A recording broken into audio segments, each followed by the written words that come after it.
कहते हैं जहाँ श्रद्धा से दीपक जलता है वहाँ स्वयं देवता वास करते हैं। पीपल वह वृक्ष जिसमें त्रिदेव निवास करते हैं। इसके समीप दीपक जलाने वाला व्यक्ति कौन सा अद्भुत फल पाता है? ये सिर्फ पूजा नहीं, एक रहस्य है जो हर शनिवार रात उस दीपक की लौ में छिपा होता है। सावधान रहो, दीपक बुझने ना पाए, क्योंकि जब वह लौ बुझती है तब कर्मों का हिसाब शुरू होता है। जानिए पीपल के पास दीपक जलाने से किस फल की प्राप्ति होती है। जय माता दी, आप सभी का स्वागत है आपके अपने चैनल में। आज की इस वीडियो में हम बात करने वाले हैं कि पीपल के समीप सरसों के तेल का दीपक जलाने से किस पुण्य की प्राप्ति होती है। दोस्तों, एक बार की बात है, देवर्षि नारद जी पृथ्वी लोक का भ्रमण कर रहे थे। तभी उनकी दृष्टि एक अत्यंत ही सुंदर दृश्य पर पड़ी, जहाँ कुछ पुरुष और स्त्रियां संध्या समय पीपल के वृक्ष नीचे दीपक जला रहे थे। ये सुंदर दृश्य देखकर नारद मुनि बहुत खुश हुए, परंतु उनके मन में इस दृश्य को देखकर एक प्रश्न उठा। वह इस प्रश्न का उत्तर जानने के लिए भगवान शनिदेव के पास सूर्यलोक में जा पहुँचे और शनिदेव को प्रणाम करते हुए बोले, हे सूर्यपुत्र, आज हम आपके पास एक प्रश्न का उत्तर जानने के उद्देश्य से आए हैं। कृपया मेरे प्रश्न का उत्तर देकर मुझे अनुग्रहित कीजिए। शनिदेव ने देवर्षि नारद का अभिवादन करते हुए कहा, हे ब्रह्मनंदन, ऐसा कौन सा प्रश्न है जो आप जैसे श्रेष्ठ ज्ञानी को विचलित कर रहा है? आप हमें निसंकोच होकर बताइए। हम आपके मन में उठ रहे प्रश्न की व्यग्रता को अवश्य दूर करेंगे। नारद जी ने प्रश्न बताते हुए कहा, हे सूर्यपुत्र, जब मैं आकाश मार्ग में विचरण कर रहा था तभी मेरी नज़र पृथ्वी लोक पर गई। वहाँ मैंने देखा कुछ दुष्ट मनुष्य पवित्र पीपल के वृक्ष को काटते हुए दिखे, जैसे उन्हें पीपल के वृक्ष के महत्व का कोई ज्ञान नहीं। दूसरी ओर कुछ तपस्वी मुनि और सज्जन पुरुष पीपल वृक्ष की पूजा कर रहे थे। वे उसकी परिक्रमा कर रहे थे, उस पर जल अर्पित कर रहे थे और उसके सामने दीप जला रहे थे, हाथ जोड़कर मंत्रों का उच्चारण कर रहे थे। हे शायासुत, ऐसा विरोधाभास दृश्य देखकर मेरे मन में प्रश्न उठने लगा कि आखिर पीपल वृक्ष और उसके समीप दीपक क्यों जलाया जाता है। इस रहस्य को जानने की मेरे मन में तीव्र इच्छा जागृत हो उठी और मैं अपना प्रश्न लेकर सीधा आपके पास आ गया।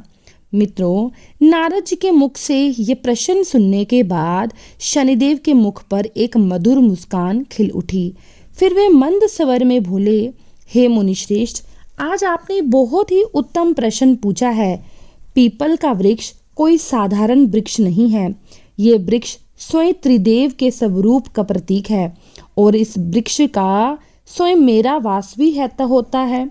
जो मनुष्य इस पवित्र वृक्ष की पूजा करता है, इसके पास सरसों के तेल का दीपक प्रज्वलित करता है, उसे एक साथ तीनों देवों का और मेरा आशीर्वाद प्राप्त होता है और उसके समस्त पापों का नाश हो जाता है और उसे मोक्ष की प्राप्ति होती है। हे मुनिश्रेष्ठ, मैं तुम्हें पीपल वृक्ष के महात्म की एक बहुत ही सुंदर कथा सुनाता हूँ, जिसके सुनने के बाद आपको पता चल जाएगा कि यह वृक्ष इतना पवित्र क्यों है और मनुष्यों को इसके समीप दीपक क्यों जलाना चाहिए। हे मुनिश्रेष्ठ, इस कथा का केवल श्रवण करने मात्र से ही मनुष्य के समस्त पाप झलकर भस्म हो जाते हैं और जो मनुष्य इस कथा को दूसरों को सुनाता है, उसके घर में गरीबी और दरिद्रता कभी नहीं आती। उसके ऊपर आई हुई मुसीबत को स्वयं मैं हर लेता हूँ। यदि किसी स्त्री को संतान सुख की प्राप्ति में बाधा उत्पन्न हो रही है, तो इस कथा का श्रवण करके नित्य पीपल के वृक्ष की पूजा करे, उसके समीप दीपक जलाए, उसे संतान सुख की प्राप्ति अवश्य होगी। ये मेरा वरदान है। तभी नारद जी ने बहुत ही मधुर स्वर में शनिदेव से कहा, हे शायासुत, कृपया आप कथा सुनाना शुरू कीजिए।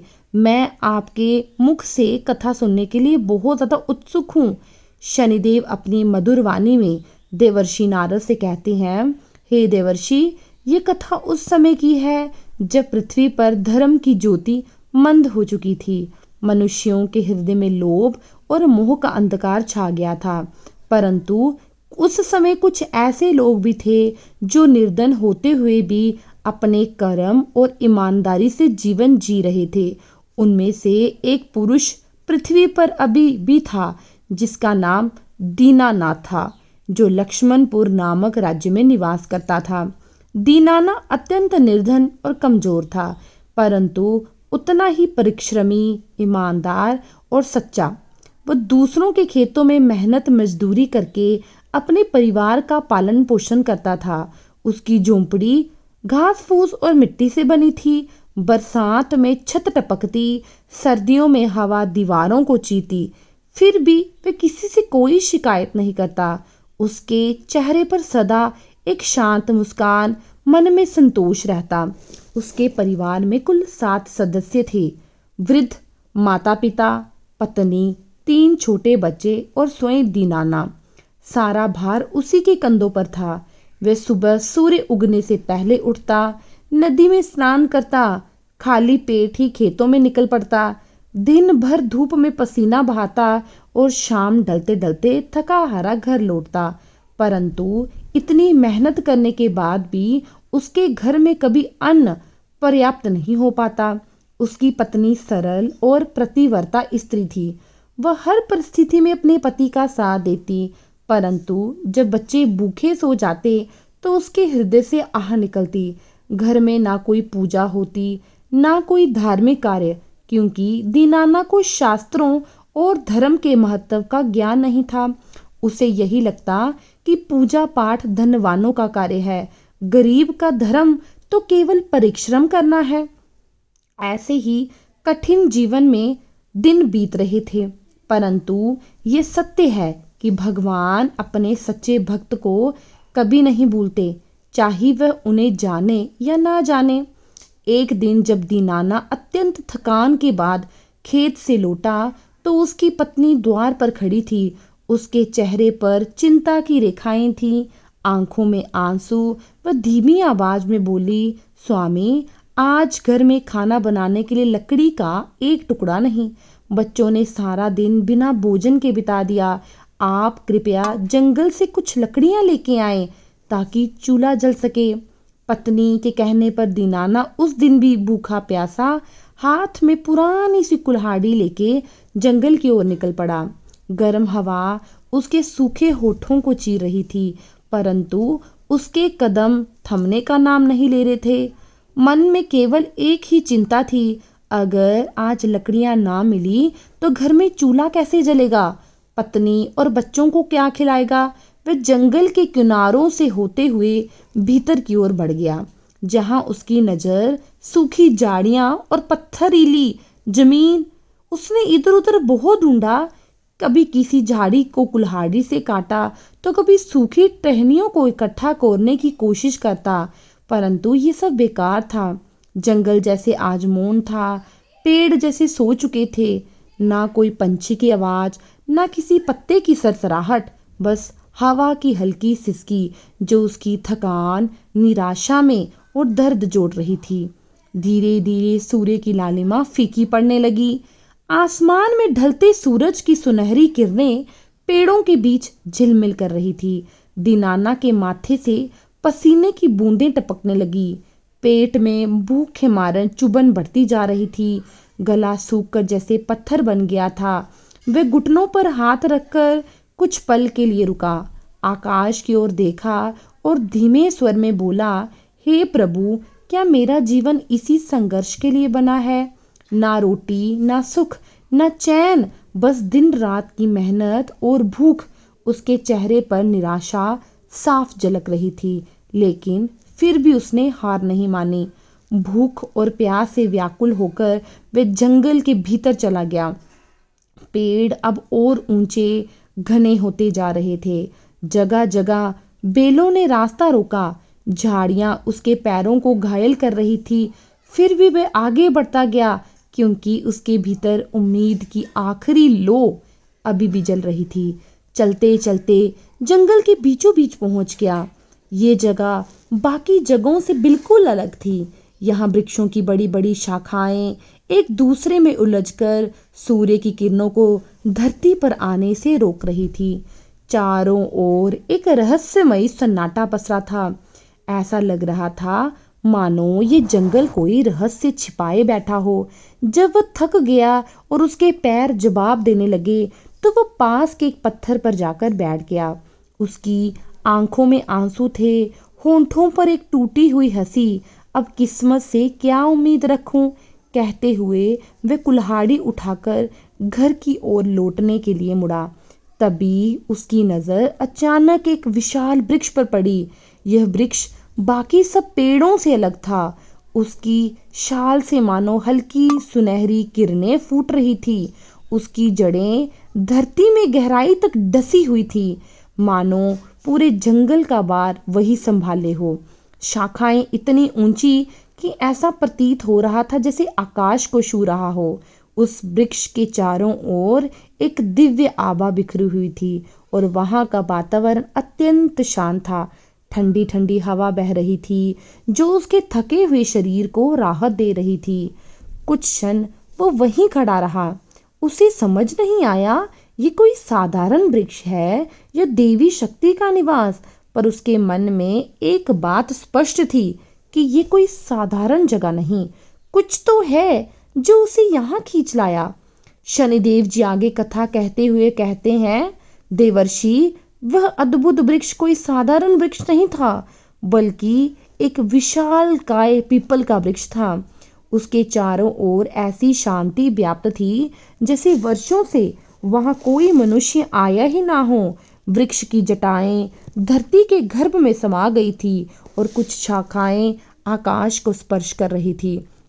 वृक्ष पर असंख्य सूखी टहनियां झूल रही थी। जब दीनाना की नजर उन सूखी टहनियों पर पड़ी तो उसके मन में एक चमक आ गई, होंठों पे मुस्कान आ गई। मन ही मन कहा, आज मेरा काम बन जाएगा, बस इन टहनियों को काट लूं तो घर में चूल्हा जलाने के लिए लकड़ियां हो जाएंगी, बच्चों को भोजन मिल जाएगा। ये सोचते उसने अपनी कुल्हाड़ी को दोनों हाथों से कसकर थाम लिया। उसकी आंखों में भूख, थकान और उम्मीद तीनों झलक रही थी। धीरे धीरे उस पीपल वृक्ष के समीप पहुंचा और नीचे खड़ा होकर चारों ओर नजर दौड़ाने लगा। जंगल के उस हिस्से में अभी भी घना सन्नाटा था। ना कोई चिड़िया के चहचहाहट, ना पत्तों की खड़खड़ाहट, बस हवा के झोंके थे जो उस वृक्ष की जटाओं को हिला रहे थे। दीनाना ने गहरी सांस ली, माथे का पसीना पोंछा और कुल्हाड़ी को ऊपर उठाया। उसने पूरी ताकत से वृक्ष की टहनी पर आघात किया।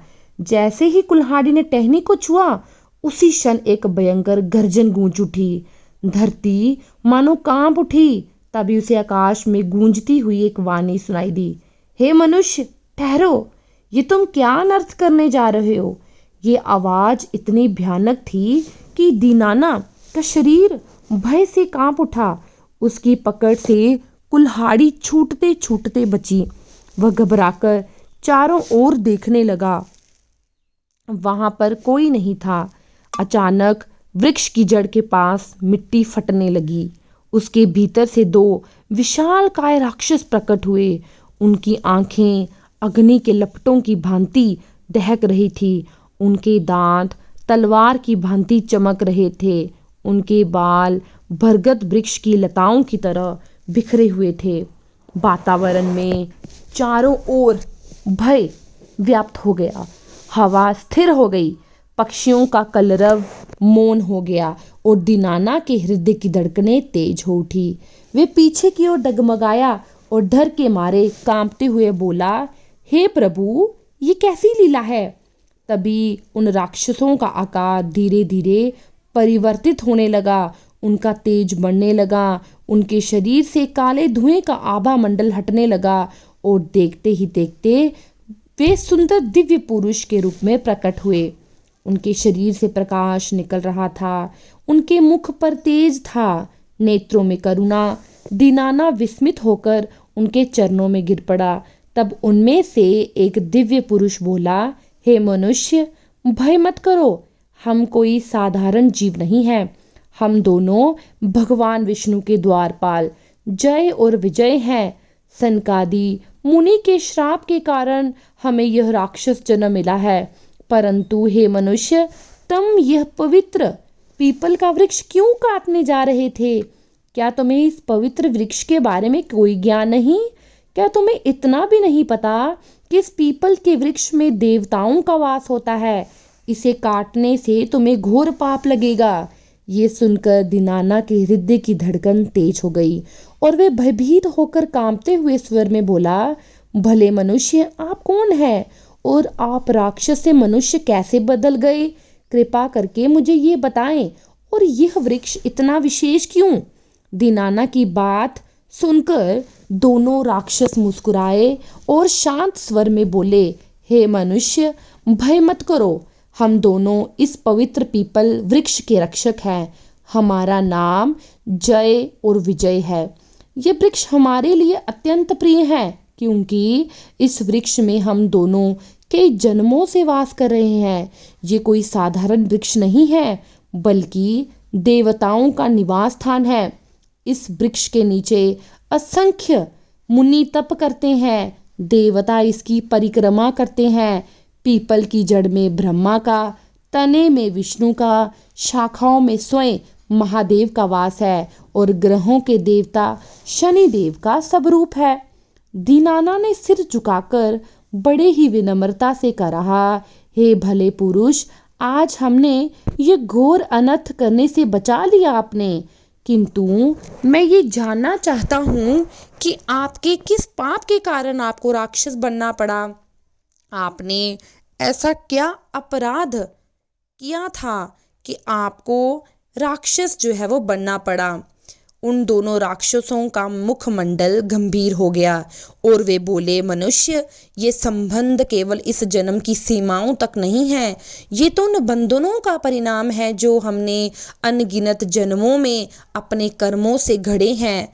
तुम शायद नहीं जानते, पर हमारे इस मिलन के पीछे एक गहरी और रहस्यमयी गाथा छिपी है। सुनो, मैं तुम्हें अपने पूर्व जन्म की कथा सुनाता हूँ। ये कहते हुए राक्षस रूपी विजय और जय का चेहरा अचानक गंभीर हो गया, मानो उनकी आंखों में अतीत की कोई गूढ़ चमक उभर आई। यह देखकर दीनाना के हृदय में विस्मय और जिज्ञासा का ज्वार उठ गया। वह निशब्द होकर उन दोनों की ओर देखने लगा, क्योंकि उसके सामने जो दृश्य था वो साधारण नहीं था, वो किसी दिव्य रहस्य के उद्घाटन जैसा था। जय और विजय ने धीरे धीरे अपनी कथा शुरू की।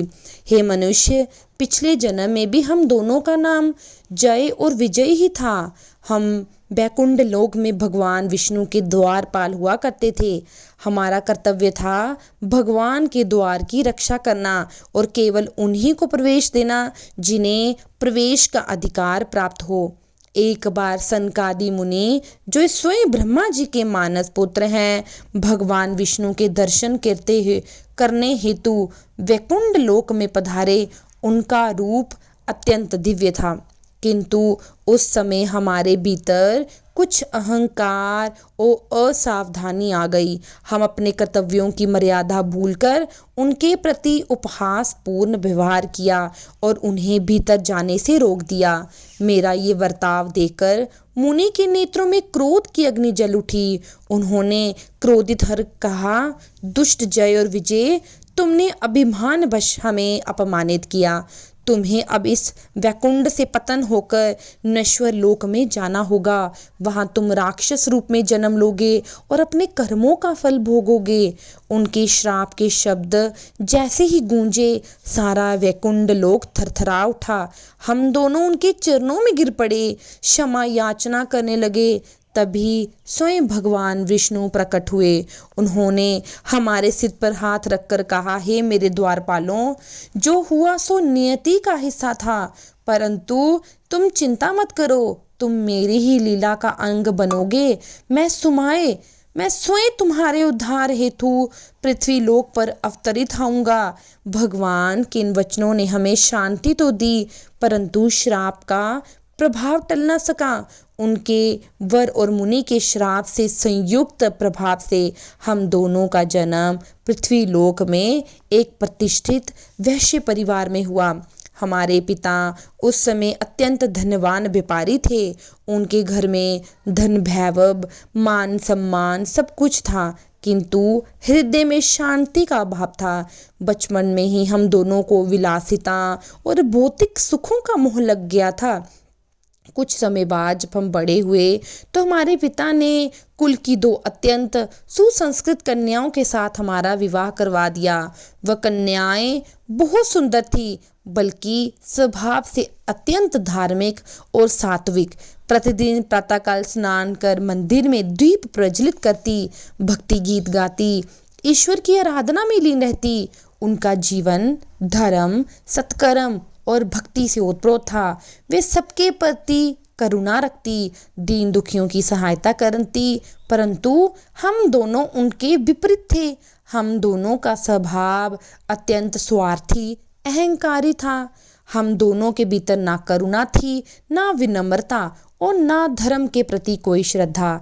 हमारे लिए जीवन का अर्थ केवल धन, वैभव, भोग तक सीमित था। हम अपनी दोनों पत्नियों के प्रति कभी सम्मान का भाव नहीं रखते।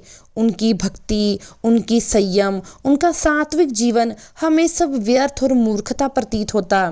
वे जब भी हमें समझाने का प्रयास करती, हम उपहास पूर्वक उनकी बातों को अनसुना कर देते। वे हमें समझाते हुए कहती, हे स्वामी, धन और वैभव क्षणभंगुर है, सच्चा सुख धर्म भक्ति में है। हमें भगवान की आराधना करनी चाहिए, अच्छे कर्म करने चाहिए, ताकि हमारे जीवन में अशांति आए।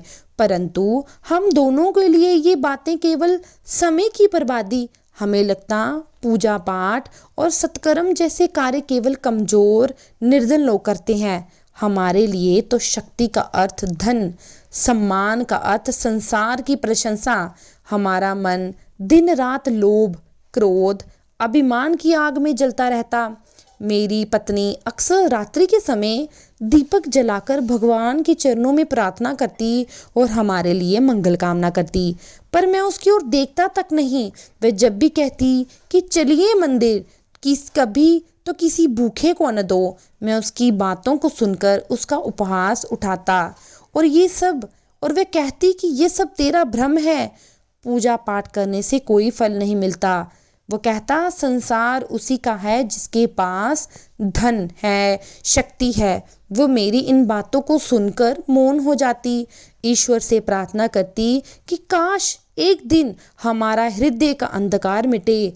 आगे जय और विजय कथा सुनाते हुए कहते हैं, हे मनुष्य, हमारे गांव के पास एक महान मुनि का आश्रम था।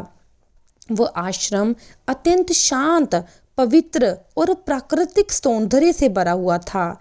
चारों ओर घने वृक्ष, मधुर पवन, पक्षियों का कलरव उस स्थान को स्वर्ग के समान बना देता। उस मुनि के आश्रम के निकट एक प्राचीन पीपल का वृक्ष था, विशाल, हरा भरा और दिव्य। उसके नीचे एक पवित्र बेदी बनी हुई थी, जहाँ प्रतिदिन श्रद्धालु लोग आकर पूजा अर्चना करते, दिया जलाते। गांव के लोग उस स्थान को अत्यंत पवित्र मानते। वे पहले मुनि के आश्रम में जाकर सत्संग सुनते, फिर उस पीपल के वृक्ष की पूजा करते। संध्या जब सूर्य अस्त होने को होता तो उस वृक्ष के चारों ओर दीप जलाते, जल चढ़ाते, परिक्रमा करते और उस समय वातावरण में एक दिव्य शांति फैल जाती। दीपों की लौ हवा में टिमटिमाती, मंत्रों की ध्वनि चारों दिशाओं में गूंजती और ऐसा लगता मानो स्वयं देवता उस स्थान पर उपस्थित हों।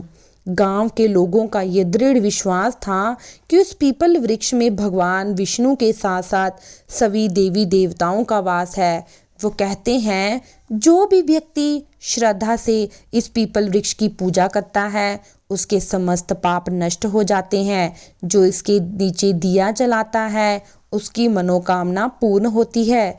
जिसके जीवन में दुख, कष्ट का अभाव हो, यदि निष्ठा से इस वृक्ष की परिक्रमा करें तो उसके जीवन में भगवान की कृपा वर्षा की तरह बरसती है। एक दिन था दोपहर का समय था। सूरज अपनी किरणें बिखेर रहा था। हवा में हल्की गर्मी तैर रही थी। हम दोनों भाई अपने व्यापार से लौट रहे थे। रास्ता उसी मुनि के आश्रम के पास से होकर जाता था। जो ही हम वहां पहुंचे, हमने देखा आश्रम सामने उस प्राचीन पीपल वृक्ष के नीचे एक वृद्ध ब्राह्मण खड़ा है। उसके शरीर पर साधारण किंतु स्वस्थ वस्त्र थे। माथे पर चंदन का तिलक चमक रहा था और उसके होंठों पर मधुर मंत्रों का कंपन हो रहा था। वह अत्यंत श्रद्धा और एकाग्रता से उस वृक्ष की पूजा कर रहा था और उसकी जड़ में मंत्रोच्चारण के साथ जल चढ़ रहा था। वृक्ष के चारों ओर रखे दीपकों की लौ हवा में झिलमिला रही थी, जिससे पूरा वातावरण एक अद्भुत दिव्यता से भर गया था। ये दृश्य देखकर हमारे भीतर का अहंकार जाग उठा। हम दोनों ने एक दूसरे को देखा और जोर से ठहाका मारकर हंस पड़े। मैंने व्यंग भरे स्वर में कहा, अरे भाई देख तो, ये ब्राह्मण कितना बड़ा मूर्ख है। इतना ज्ञानी होकर भी एक साधारण पेड़ की पूजा कर रहा है, मंत्र पढ़ रहा है, जल चढ़ा रहा है, मानो कोई देवता स्वयं इसके सामने खड़ा हो। तभी विजय कटु स्वर में बोला, सच कहा भाई तुमने। कैसा अंधविश्वास है। ये तो बस एक पेड़ है, जैसे हजारों पेड़ और हैं। कम से कम अन्य पेड़ हमें फल फूल देते हैं। ये पेड़ तो किसी काम का नहीं, ना फल देता है ना फूल देता है, बस सूखी शाखाएं हवा में लहराती रहती हैं। आखिर इसमें ऐसी क्या विशेषता है जो लोग इसे देवता मानते हैं। हमारी आवाज में उपहास था, घमंड, अज्ञान का घना अंधकार। वहां उपस्थित कुछ ग्रामीण मेरी अहंकार भरी बातों को सुनकर मौन हो गए। तभी एक ब्राह्मण ने धीरे से अपना सिर उठाया। उसके चेहरे पर तनिक भी क्रोध नहीं था, केवल करुणा और शांति थी। वह अत्यंत गंभीर और शांत स्वर में बोला, बेटा, तुम्हारे ये शब्द तुम्हारे अहंकार से नहीं बल्कि तुम्हारे अज्ञान से उपजे हैं। तुम जिसे साधारण वृक्ष समझ रहे हो वह साधारण नहीं बल्कि असाधारण है। ये पीपल का वृक्ष मात्र एक पेड़ नहीं बल्कि स्वयं भगवान विष्णु का निवास स्थान है। शास्त्रों में कहा गया है, अश्वत्थो वय विष्णु रेव, अर्थात ये पीपल वृक्ष स्वयं भगवान विष्णु का स्वरूप है।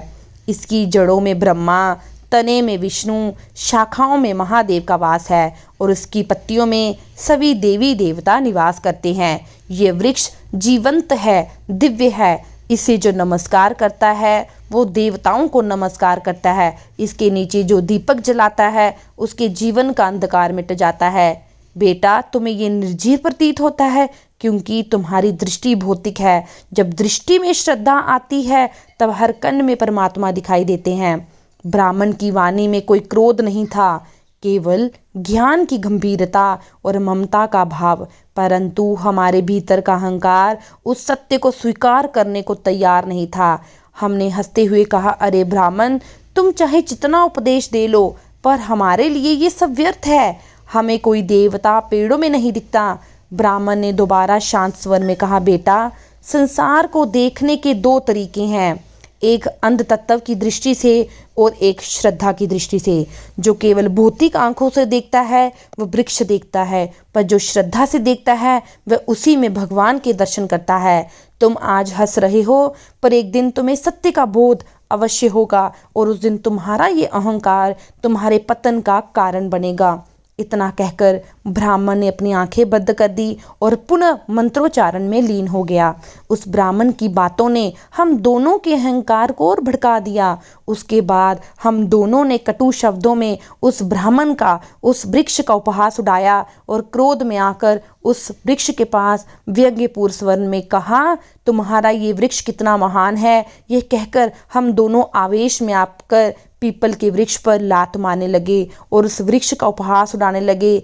उसी क्षण एक विचित्र घटना घटी, हम दोनों के शरीर में परिवर्तन होने लगा। कुछ ही क्षण बाद हम दोनों एक राक्षस के रूप में बदल गए। अपने इस रूप को देखकर हम जोर जोर से चिल्लाने लगे। मेरी चीख पुकार सुनकर आश्रम के मुनि दोबारा वहां आए। हम उन्हें देखकर उनके चरणों में गिर पड़े। रोते हुए हमने सारी कथा सुनाई, उनसे विनती की कि हमें इस श्राप से मुक्ति लाएं। मुनि गंभीर स्वर में बोले, बेटा, तुम दोनों ने घोर पाप किया है। पीपल के वृक्ष को अपवित्र करना, उसका अपमान करना स्वयं भगवान विष्णु का पान है। तुम्हें तुम्हारे कर्मों का दंड मिला है।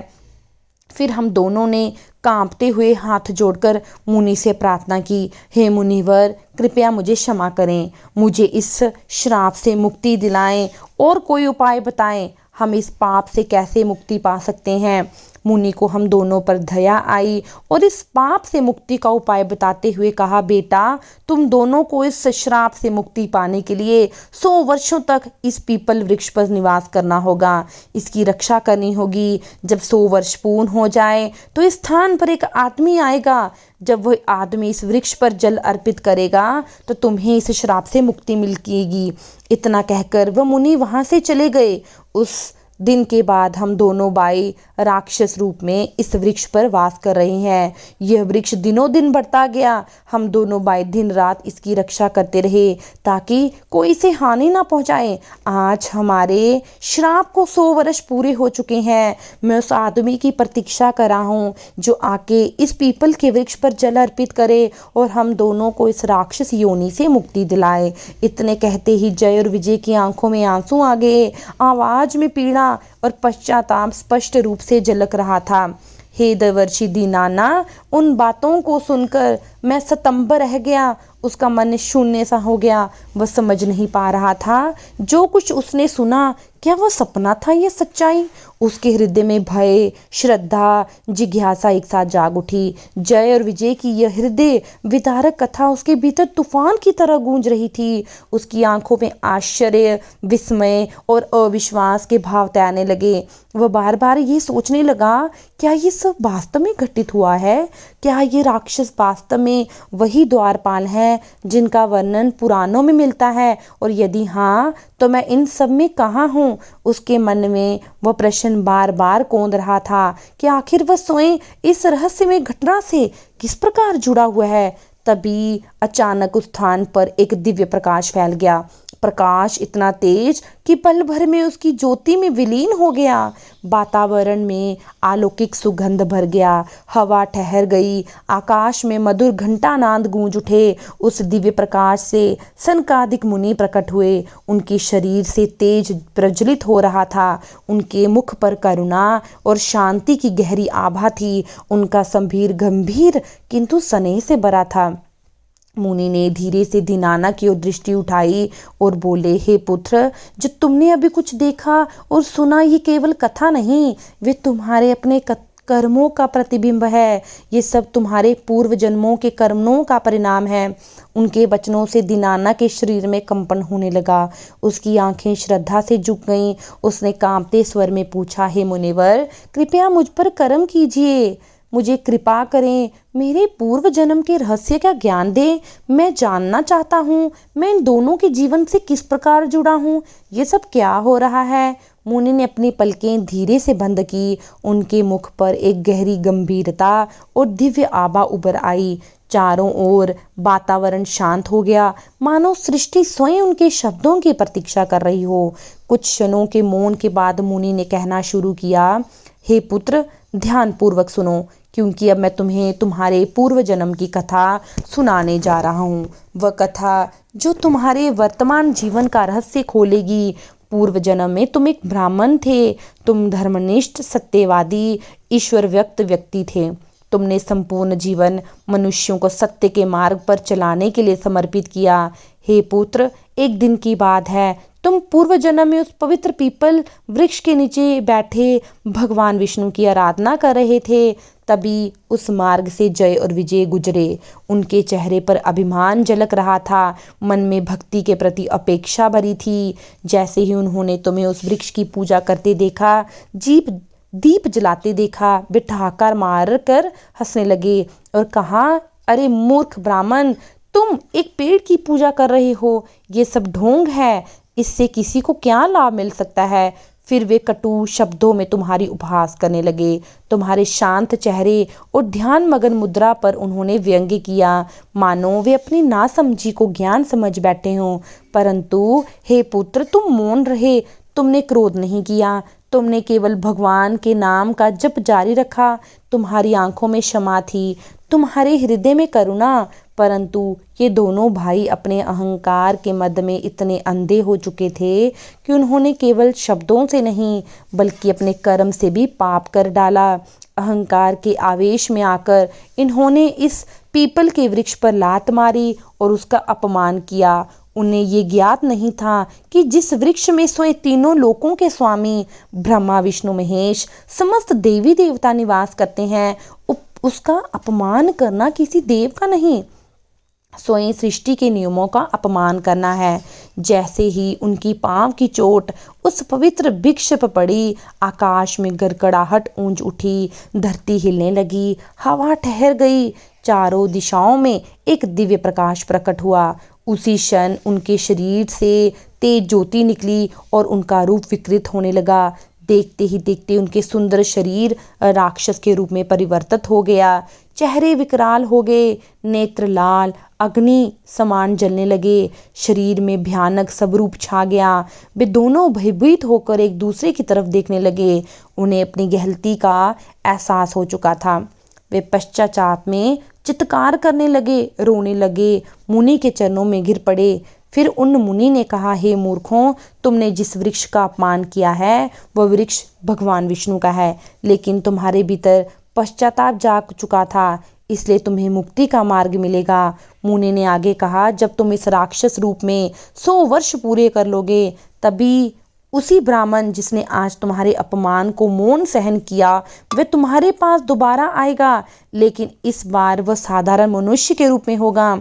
जब वह उस पीपल वृक्ष पर जल अर्पित करेगा तभी तुम्हारा उद्धार होगा, तुम्हारे राक्षसी रूप का अंत होगा और तुम दोबारा अपने दिव्य स्वरूप को प्राप्त करोगे। मित्रों, जब जय और विजय ने सनकादिक मुनि के मुख से ये बात सुनी तो दीनाना के चरणों में गिर पड़े। उनकी आंखों में आंसू गिरने लगे। वे करुण स्वर में बोले, हे ब्राह्मण देवता, हम अपने पूर्व जन्म के पापों के लिए आपसे क्षमा मांगते हैं। मैंने अपने अहंकार और अज्ञान के कारण बहुत दुख पहुंचाया आपको, इस पीपल वृक्ष का अपमान किया, उसके लिए हम आपसे क्षमा मांगते हैं। हम आपसे हाथ जोड़कर निवेदन करते हैं कि अपने हाथों से इस पवित्र वृक्ष पर जल अर्पित करके मुझे इस श्राप से मुक्त करें। उन दोनों के निवेदन करने पर दीनाना की आंखों में करुणा भर आई। उसने उन दोनों के प्रति कोई क्रोध या घृणा नहीं दिखाई, बल्कि उसके हृदय में श्रद्धा, सहानुभूति का भाव जाग उठा। उसने सनकादिक ब्राह्मण मुनि की ओर देखा और कहा, हे मुनि, आप मुझे बताएं मैं इस पुण्य कार्य को कैसे पूरा करूं। सनकादि मुनि ने दीनाना को पीपल वृक्ष के पास ले जाकर कहा, हे वत्स, इस वृक्ष पर श्रद्धा से जल अर्पित करो, भगवान विष्णु का स्मरण करके दिया जलाओ, इससे तुम्हारे इस जन्म के सारे पाप मुष्ट होंगे और साथ ही जय और विजय को उनके पापों से मुक्ति मिलेगी। मित्रों, सनकादिक मुनि ने दीनाना को दिव्य कलश दिया। दीनाना ने श्रद्धापूर्वक कलश उठाया, उसमें निर्मल जल भरा, पीपल के उस प्राचीन और पवित्र वृक्ष के सामने जा खड़ा हुआ जहाँ कभी राक्षस रूपी जय और विजय ने अपने पाप का बोझ सहा था। दीनाना ने अपनी आंखें बंद की, अपने मन में भगवान विष्णु जी का स्मरण किया। वाणी से धीरे धीरे मधुर मंत्रों की ध्वनि निकलने लगी। ओम नमो भगवते वासुदेवाय, ओम नमो भगवते वासुदेवाय। उस पवित्र नाम के साथ उसने कलश का जल धीरे धीरे वृक्ष की जड़ में अर्पित करना शुरू कर दिया। जैसे ही जल की पहली धार उस धरती को छुई, वैसे ही एक अलौकिक घटना घटित हुई। पीपल के वृक्ष के नीचे से एक दिव्य प्रकाश प्रकट हुआ, उज्जवल, शांत, अनंत। वो प्रकाश धीरे धीरे फैलने लगा। उसकी आभा ने संपूर्ण वातावरण को आलोकित कर दिया। वृक्ष के नीचे से जय और विजय राक्षसी रूप जलने लगे, मानो कोई अंधकार प्रकाश के स्पर्श से मिट रहा हो। कुछ ही क्षणों में वह दोनों अपने बंधन से मुक्त हो गए। उनके चेहरे पर प्रसन्नता और शांति की आभा उभर आई। वे दोनों हाथ जोड़कर सनकादिक मुनि और दीनाना के चरणों में झुक गए। जय ने कहा, ब्राह्मण देवता, आपके पुण्य कर्म, आपकी भक्ति, भगवान विष्णु की कृपा से आज हम इस श्राप से मुक्ति मिली है जो युगों से हमारे साथ था। आपने ये कार्य पूर्ण किया जिसके लिए हम युगों तक प्रतीक्षा करते रहे। हम आपके प्रति सदा कृतज्ञ रहेंगे। विजय ने भी विनम्र होकर कहा, हे पूज्य, यदि आज आपने श्रद्धा और करुणा का दीप न जलाया होता तो हम सदा उस अंधकार में बंधे रहते। आपने हमें केवल मुक्ति नहीं दी बल्कि ये सिखाया कि सच्ची भक्ति में कितनी शक्ति होती है। इतना कहकर दोनों ने सनकादिक मुनि को प्रणाम किया, उनके चरणों में सिर झुकाया। धीरे धीरे दिव्य प्रकाश विलीन हो गया। वे वैकुंठ लोक की ओर प्रस्थान कर गए। उस क्षण आकाश में मधुर वीणाओं का नाद गूंज उठा। पुष्पों की वर्षा होने लगी। वातावरण में एक दिव्य सुगंध फैल गया। पीपल वृक्ष की पत्तियां मंद मंद हिलने लगी, जैसे स्वयं भगवान विष्णु उस क्षण प्रसन्न होकर उन्हें आशीर्वाद दे रहे थे। मित्रों, इस घटना के बाद दीनाना के जीवन में एक महान परिवर्तन आया। उस दिन उसने समझ लिया कि पीपल वृक्ष केवल एक वृक्ष नहीं बल्कि भगवान विष्णु का जीवंत रूप है। उस दिन से उसने प्रतिदिन श्रद्धा और प्रेम से उस वृक्ष की पूजा करना आरंभ किया। प्रत्येक सुबह स्नान करके पीपल वृक्ष के पास दीप जलाता, जल अर्पित करता और मन ही मन कहता, हे प्रभु, मुझे सदा विनम्र और भक्ति में स्थिर रखना। धीरे धीरे उसने अपने परिवार और ग्राम वासियों को भी धर्म और भक्ति के मार्ग पर चलने की प्रेरणा दी। उसके जीवन में शांति, संतोष और समृद्धि लौट आई। जो घर कभी गरीबी और दुख से भरा था वह आज आनंद और कल्याण का वास हो गया था। फिर उसने कुछ पूंजी इकट्ठी करके एक व्यापार शुरू किया। उसका व्यापार थोड़े ही दिनों में फलने फूलने लगा। उसके परिवार में प्रेम, एकाग्रता बढ़ गई। दीनाना अब जान चुका था कि सच्चा सुख ना धन है ना भावव है बल्कि ईश्वर की भक्ति और पवित्र वृक्षों के समान में है। वह हर आने वाले को यही उपदेश देता कि जो व्यक्ति पीपल के नीचे दीप जलाता है वह अपने अंधकारमय भाग्य को स्वयं प्रकाशित कर देता है। इस प्रकार शनिदेव ने पीपल वृक्ष के महत्व की पावन कथा का समापन किया। उस समय उनके मुखमंडल पर एक दिव्य तेज झलक रहा था। आंखों में करुणा और ज्ञान की गहराई थी और वातावरण में एक अलौकिक शांति व्याप्त हो गई। देवर्षि नारद जी अब तक मूक होकर श्रद्धा भाव से कथा सुन रहे थे। अत्यंत भाव विभोर उठे, नेत्रों से भक्ति के आंसू भर आए। उन्होंने अपने हाथ जोड़कर विनम्रता से कहा, हे सूर्यपुत्र, आपके मुख से ये दिव्य और पावन कथा सुनकर मैं धन्य हो गया। आपने आज मेरी जिज्ञासा का समाधान कर दिया, मुझे उस सत्य का बोध कराया जो मनुष्य जीवन का सार है। आज आपकी वाणी ने यह स्पष्ट हो गया कि मनुष्य अपने अज्ञान, मोह और अहंकार के कारण ही पाप के मार्ग पर चल पड़ता है, किंतु जब वह सच्चे मन से ईश्वर का स्मरण करता है, भक्ति का आश्रय लेता है, तब आपकी कृपा से उसका उद्धार हो जाता है। आज आपने ये सिद्ध कर दिया कि पीपल वृक्ष केवल वृक्ष नहीं बल्कि स्वयं श्री हरि का दिव्य स्वरूप है जिसमें तीनों लोकों के देवताओं का वास है। नारद जी के शब्दों पर भगवान शनिदेव मुस्कुराए। उनकी मुस्कान में दया और करुणा झलक रही थी। उन्होंने गंभीर किंतु मधुर स्वर में कहा, हे मुनि, तुम्हारे वचनों में सत्य है। जो मनुष्य श्रद्धा, विश्वास से पीपल वृक्ष की पूजा करता है, प्रतिदिन या शनिवार के दिन उसके नीचे दीपक जलाकर जल अर्पित करता है, वह कभी नरक का भोगी नहीं बनता। उस मनुष्य के समस्त पाप नष्ट हो जाते हैं। उसे एक साथ तीनों देवों ब्रह्मा, विष्णु, महेश जी का आशीर्वाद प्राप्त होता है। उसके जीवन में दरिद्रता और दुख नहीं आता। वो जहाँ भी जाता है सुख, समृद्धि, शांति, आनंद का वास होता है।